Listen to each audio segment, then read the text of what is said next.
किराएदार बेटा। उठ जा नालायक, सुबह के 8 बजने को है, तुझे एग्जाम नहीं देना क्या? थोड़ी देर और सोने दीजिए ना पापा। तू उठता या फिर मैं तेरे ऊपर पानी फेंकूं? रोज गधों की तरह सोता रहता है, पेपर की कोई टेंशन ही नहीं है। और एक हमारा समय था जब हम पेपर में फेल होने के डर से रात भर पढ़ा करते थे, सो ही नहीं पाते थे। तो क्या अब आप उसका बदला मुझसे लेंगे? मैं 15 मिनट बाद उठ जाऊंगा, आप प्लीज जाइए, मुझे डिस्टर्ब मत कीजिए। इतना कहकर रौनक रजाई ढककर फिर से सो जाता है। तू ऐसे नहीं मानेगा, रुक मैं अभी पानी लेकर आता हूँ। बस फिर क्या था, इतना कहकर वो भागते हुए बाथरूम में जाते हैं और पानी की एक बड़ी सी बाल्टी लाकर रौनक के ऊपर फेंक देते हैं। पानी पड़ते ही रौनक झट से उठ जाता है।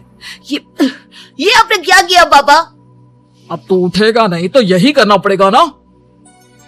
वैसे थैंक्स डैड, आपके कारण ना अब मुझे नहाने की भी जरूरत नहीं पड़ेगी।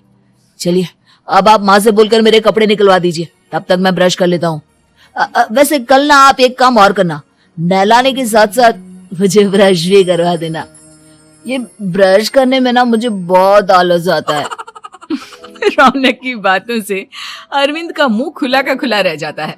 वो अपनी पत्नी कमला के पास जाता है और रौनक की हरकतों के बारे में बताता है, जिसे सुन उसकी पत्नी हंसने लगती है। तुम अपने बेटे को समझाने के बजाय हंस रही हो। रौनक बच्चा है, धीरे धीरे सुधर जाएगा, आप क्यों उसके पीछे पड़े रहते हो? अभी नहीं सुधरेगा तो कब सुधरेगा? 10वीं क्लास में है रौनक, वो अब कोई बच्चा नहीं रहा। अरविंद की इतना बोलते ही वहाँ रौनक भी आ जाता है। क्या डैड, मैंने आपको एक काम दिया था, वो भी नहीं हुआ आपसे। अरे क्या हुआ बेटा? माँ, मैंने डैड से बोला था कि वो आपको बोलकर मेरे स्कूल की यूनिफॉर्म निकाल दे, लेकिन मेरे पीछे पड़ने के अलावा इनसे एक काम ढंग से नहीं होता। देख रही हो कमला, देख रही हो अपने लाडले को? अरे आप चुप रहिए जी। चलो बेटा, मैं तुम्हें कपड़े निकाल कर दे देती हूँ बस। ऐसे ही साल पर साल बीतते जाते हैं, लेकिन रौनक के रवैये में कोई बदलाव नहीं आता।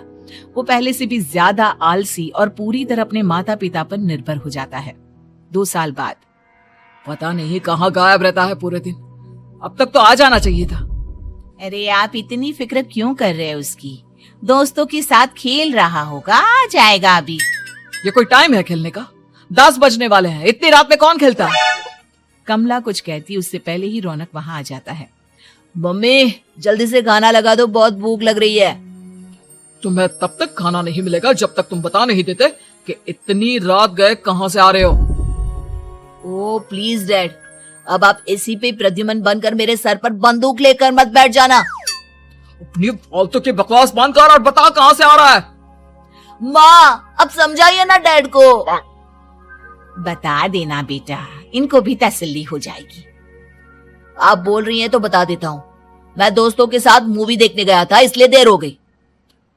तो इन सब चीजों में मेरे पैसे उड़ाता है? कभी 1 रुपया कमाने के बारे में सोचा है तूने? जब देखो हवा की तरह पैसे उड़ाता रहता है। माँ अब आप इन्हें चुप करा दीजिए, वरना ना मुझे गुस्सा आ जाएगा। अच्छा क्या कर लेगा? बता ना क्या कर लेगा तू? वैसे बात तो ठीक ही है, मैं कर ही क्या सकता हूँ, पैसे तो फिर भी मैं आपसे ही मांगूंगा ना।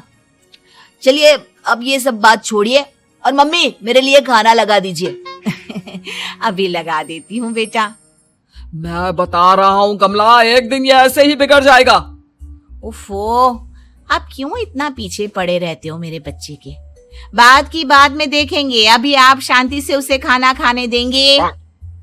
अगले दिन डैडी मुझे 10,000 रुपए चाहिए। हाँ? अब इतने पैसे क्यों चाहिए तुझे? डैड आप बिना सवाल किए कभी पैसे नहीं दे सकते क्या? जब तक तू बताएगा नहीं तुझे पैसे भी नहीं मिलेंगे। अरे अब आप अपने बेटे को पैसे भी नहीं दे सकते? नालायक, तेरी उम्र के लोग नौकरी करते हैं और एक तू है जो नौकरी करने का नाम ही नहीं लेता कभी। आप लोगों के होते हुए भला मैं नौकरी क्यों करूं? अरे हम कब तक पैसे देंगे तुझे? तुझे भी तो अपने पैरों पर खड़ा होना होगा ना।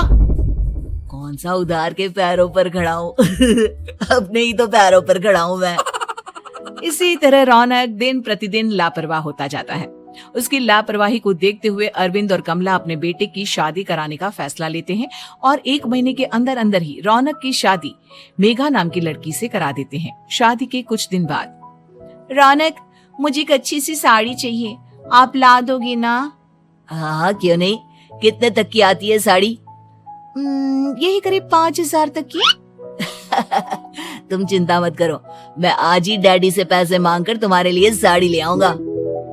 आप कब तक ऐसे ही अपने पापा से पैसे मांगते रहेंगे? कोई अच्छी सी नौकरी क्यों नहीं कर लेते आप? अरे डैड के होते हुए मुझे नौकरी करने की जरूरत ही क्या है? पर आप ऐसे कब तक उनसे पैसे मांगते रहेंगे? कुछ आपको अपने दम पर भी तो करना होगा ना। अब तुम भी बाकी लोगों की तरह मुझे ज्ञान देना शुरू मत कर देना। साड़ी चाहिए ना तुम्हें, मिल जाएगी बस। इतना कहकर रौनक अपने पिता से पैसे मांगने चला जाता है। डैडी, मुझे 5,000 रुपया चाहिए। अब 5,000 क्यों चाहिए तुझे? वो मेघा को साड़ी चाहिए थी। अरविंद आगे बिना कुछ कहे चुपचाप उसे पैसे निकाल कर दे देता है। कुछ दिन बाद, तुम्हें नहीं लगता कमला, रौनक हम पर पहले से भी ज्यादा डिपेंड हो गया है? मुझे तो अब उसके भविष्य की चिंता होने लगी है। कल को हमें कुछ हो गया तो वो क्या करेगा? काश तुमने पहले ये सोच लिया होता तो आज हमारा बेटा इतना लापरवाह नहीं होता।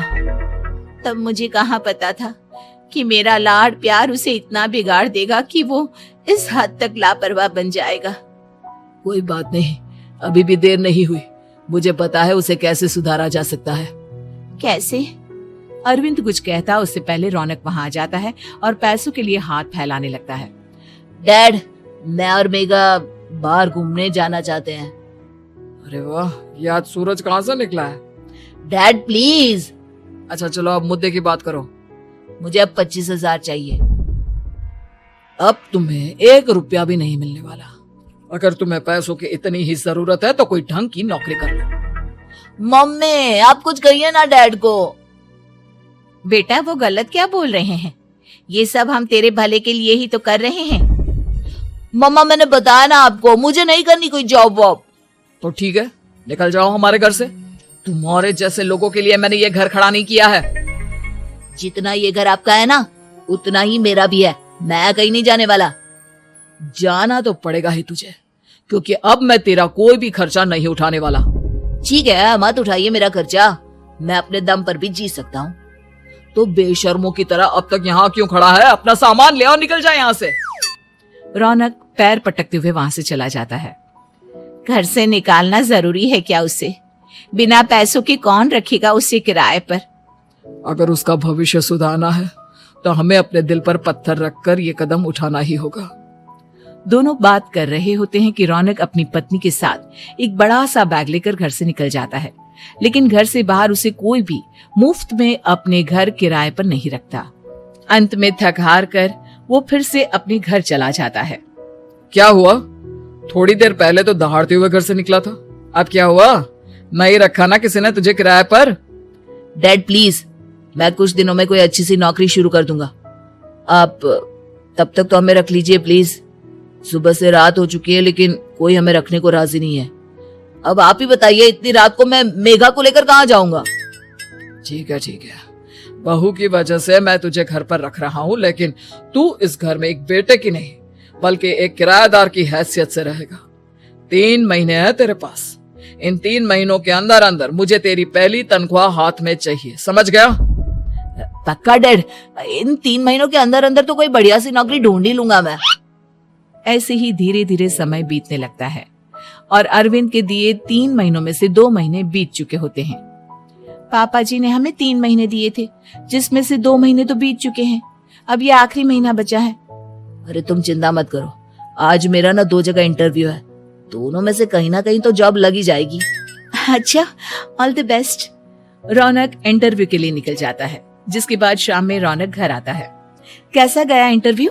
आपकी नौकरी लगी या नहीं? अरे पहले सांस तो ले लेने दो अच्छे से।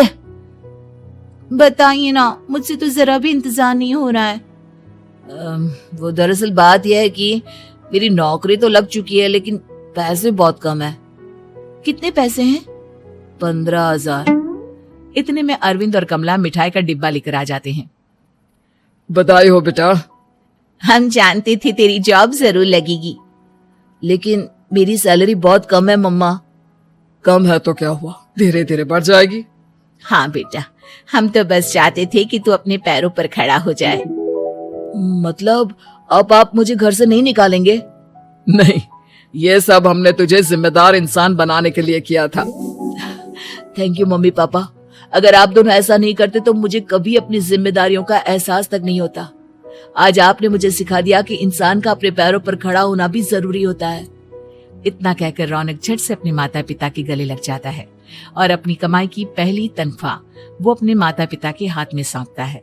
इस तरह रौनक एक गैर जिम्मेदार व्यक्ति से एक जिम्मेदार व्यक्ति बन जाता है।